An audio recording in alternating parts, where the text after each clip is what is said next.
Jatend kweth manok e od bura Opiyo Wandayi onyiso joma ng'anyo mondo were kod ketho mwandu ahinya gwenge makaluo kowacho ni ketho mwandu biro riembo joket mwandu. Wandayi kamano bende okwayo jatend piny mondo kas puodho lipot mar NADCO kapok ochak twak kod Gen Zs kowacho ni lipodno nigi duoko ne weche ma jong'anyo dwaro. Koloso Kisumu, Wandayi bende osiemo jalup jatend piny Rigathi Gachagua ewi donjore tij jatend NIS Nudin Haji.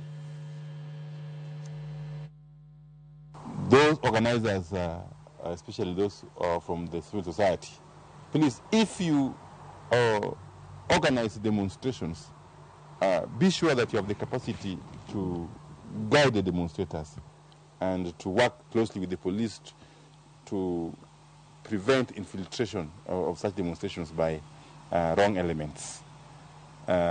Because we want our cities, our towns in this region to attract businesses, to attract investments.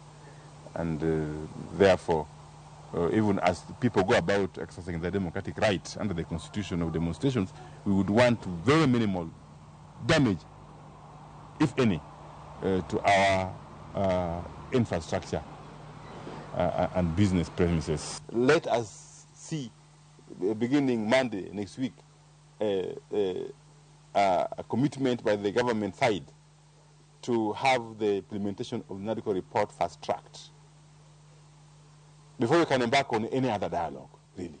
Because it's basically logical that you conclude one aspect of dialogue before you embark on another one.